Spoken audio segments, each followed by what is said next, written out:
Hey man, we're gonna talk about how to breed your snakes, follicles, ovulation, sperm, all that stuff. It's gonna be human sex and reproduction on a snake level, and you're gonna love it. I don't know if they're gonna love it or not.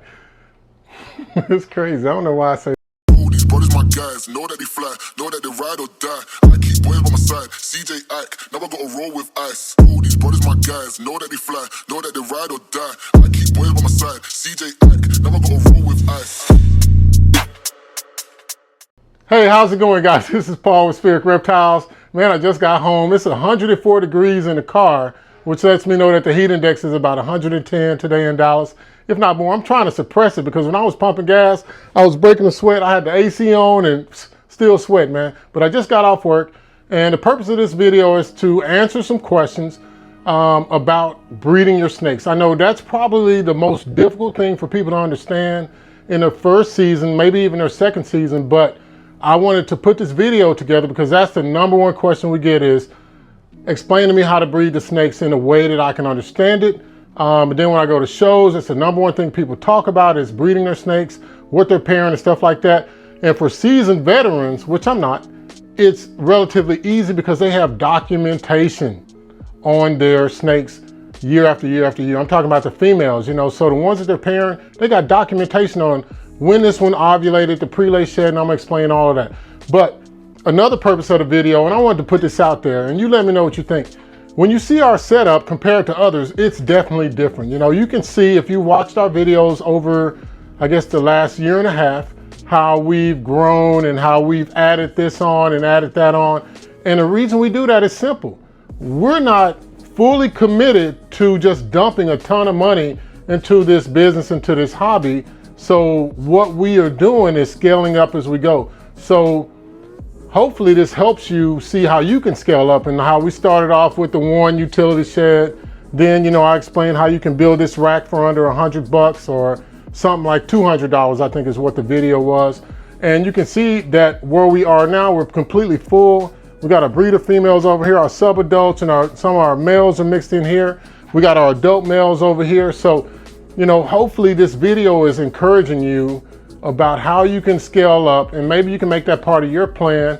But if you have the money to go and buy these $2,500 racks, by all means, they are definitely worth it. But you get two of them, you see what I'm saying? You get three of them, you get four of them. So you can easily see how that cost can add up. And I just feel like at the level that we are with under, what, 60 snakes? I mean, including babies and everything else. So we got 70, I think, correct me, tell me if I'm wrong. So we're at 70 snakes with babies. So we got babies and we got eggs in the incubator, but you can see how we've scaled up. But without anything else, before I sweat to death, I'm gonna go ahead and get right into it. So the number one thing we're gonna talk about as I'm showing you these pairings too, is the breeding size of the males and females. So right here, I got a pastel pod, and I also have another pastel pod because we wanted to make some pods. And I'll show you the males. So typically you want to start your males as breeders no smaller than 700 grams. And so this is a male, he is 1,100 grams. And you can see that he is about to go and shed. I put him in here to try to evoke this female to develop some follicles. And you can see that she's already kind of big. She's getting bigger. She reabsorbed last season, but Pepper here, before he goes in the shed, I just wanted you guys to see him. He's 1,100 grams. So that's a perfect size for your snakes as a male to be a breeder. Now, as I cradle him, now this female right here is another pastel piebald that I've had on before, but she's over 1,800 grams. So you can see the difference. So typically you want to start your females no shorter than 1,200 grams when you start pairing them, because they will eat and everything else. As I put Pepper back in his enclosure. And the males, you typically don't want to start them below 500 grams. And the reason is because if they go off of food at 500 grams and they don't get back on, then it's detrimental to their health. And it's just a lot of stress on their body, because then they may not get the nutrients enough to even live. And you know, once they start mating, then it's a one-way streak. So that's the size of the males and the females. Just make sure you're starting off and this is debatable, right? Don't start your female pairings below 1,200 grams, guys, because you want to make sure that they can develop a follicle. And the number one way that you can determine if they are ready for it is they will continue to grow, right? So you could have a female that grows to 1,200 grams, but she's not sexually mature enough to develop that follicle.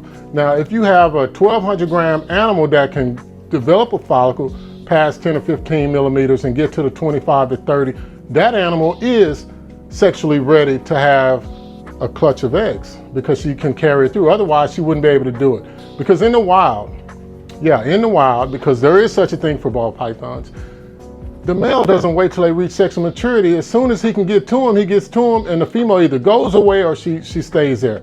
Now, some snakes just do it. Like we have some snakes that'll just do it, and then they never develop follicles. That lets me know that they're just practicing. It's crazy that they would do that, right? I mean, we do it. I believe right here we got an Orange Dream Black Pastel Double Head Clown Pied female with a Clown Pied male. And you can see how she is. So obviously she wants nothing to do with them. She's on top of the water bowl. And I put these water dishes in there because it gives them a cradle and it's black so they can actually soak and drink water in peace. But again, this is a male just to show you the size.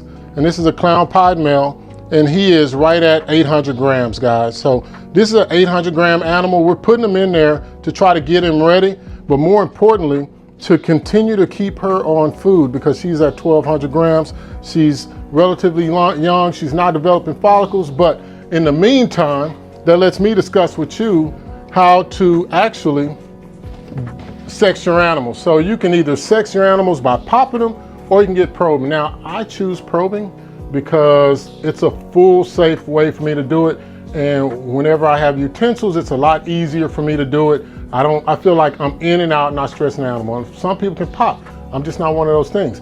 Likewise, when it comes to determining whether they're developing follicles or not, and this is the Black Pastel Orange Dream double head for clown and pied, you can see that she's getting bigger at 1,200 grams in her length, but she's not quite there. She's still got a smaller body frame, but now you could palpate, and to palpate, I've gotten a little bit better at it. So you let the snake go inside and you kind of feel up into their body.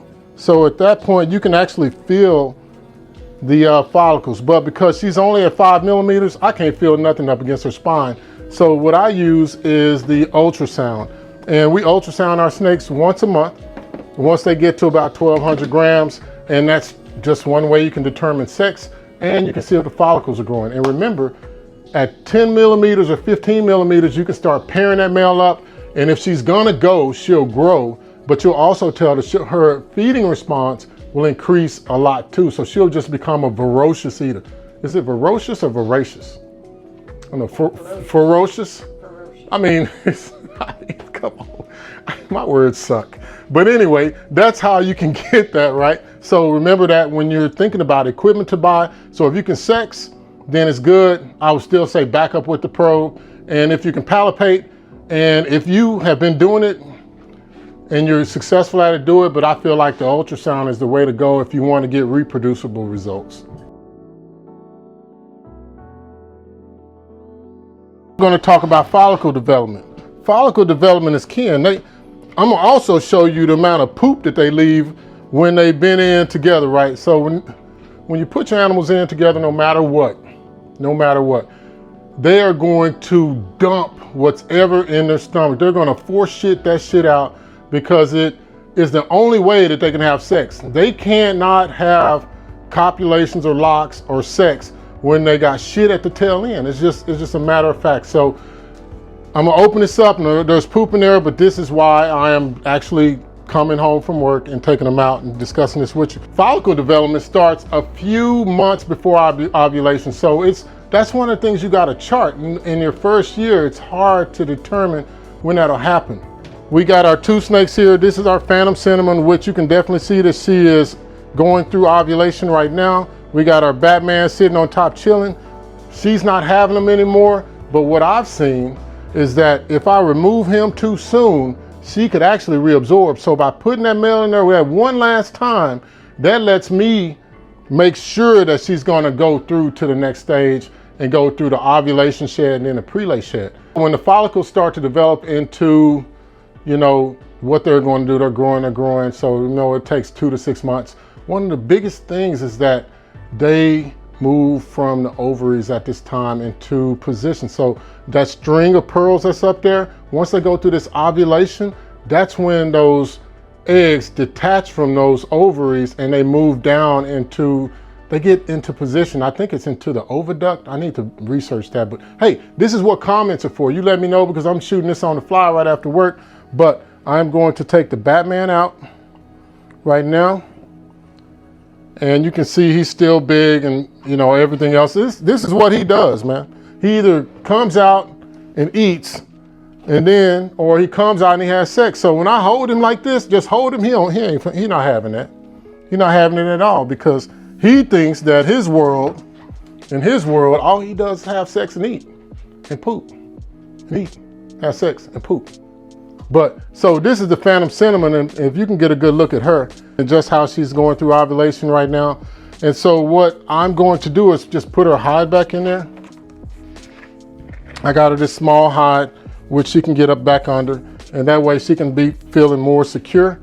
But that's the ovulation. So remember that that's the hardest thing to track. It takes 2 to 6 months, up to 6 months. So you can get it as early as 2 months and then out to 6 months. But to me, that was the hardest thing to predict. So I started originally pairing up in the breeding season.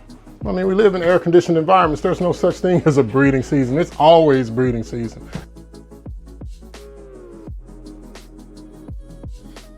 Now I'm going to discuss how many times you should pair. So what I typically do with a brand new female is I will pair her up with that male once to twice a month, right? So it'll be every 2 weeks. And I do that just to get her in the habit of continually growing those follicles. So we've already talked about the initial phase of follicle development leading into ovulation. So once they get to 20 to 40 millimeters, somewhere in between there, the female will go off of food. And if you're not careful, your male will too. So that's why in previous videos, I stressed dropping down to a jumbo mouse for that male, because it seems like that's more enticing to him. And that way your male will keep eating and continually breeding. And that way it's less strain on him, because if he has nutrients, then he can replenish them, as well as the female, when she goes off of food. That's why it's so important to feed her whenever she wants food in that initial stage, when she's around 10 to 15 millimeters and you're doing those pairings. That's probably the most vital time, I think, to make sure that your animals are getting the proper nutrition, the proper size rodent, because once they get those eggs in there, they're not going to eat anymore. But so from 20 to 40 millimeters, remember that follicle is going to develop, and that's when the ovulation actually occurs. So ovulation is when the sperm goes to the egg and it fertilizes, literally fertilizes that egg the same way that humans would.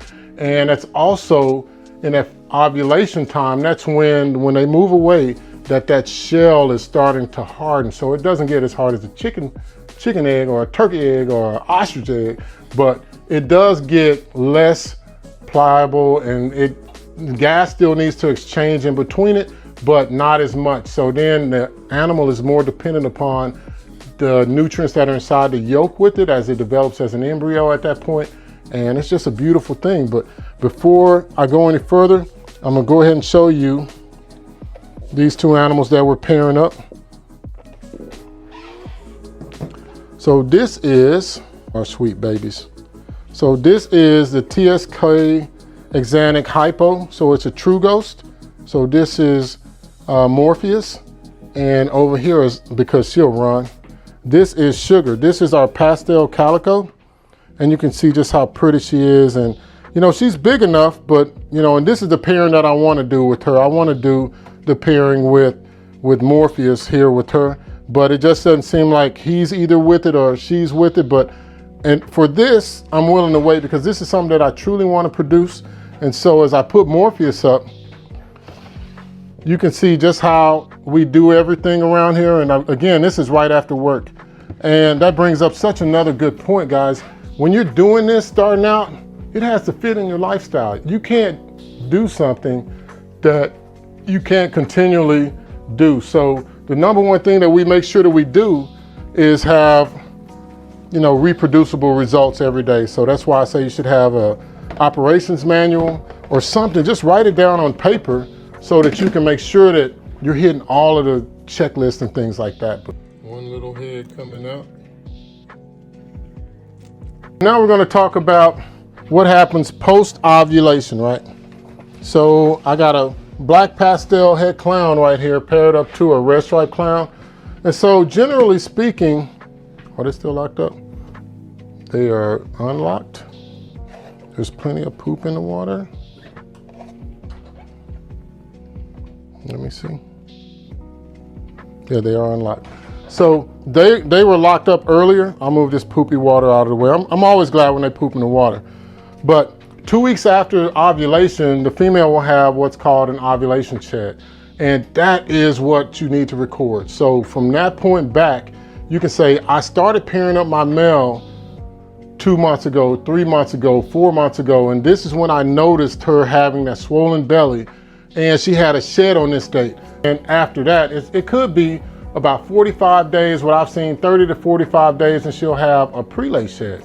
And in that prelay shed, you'll notice how beautiful her skin is, and that's the shed before she actually lays the eggs. So, looking at me, that is so crazy.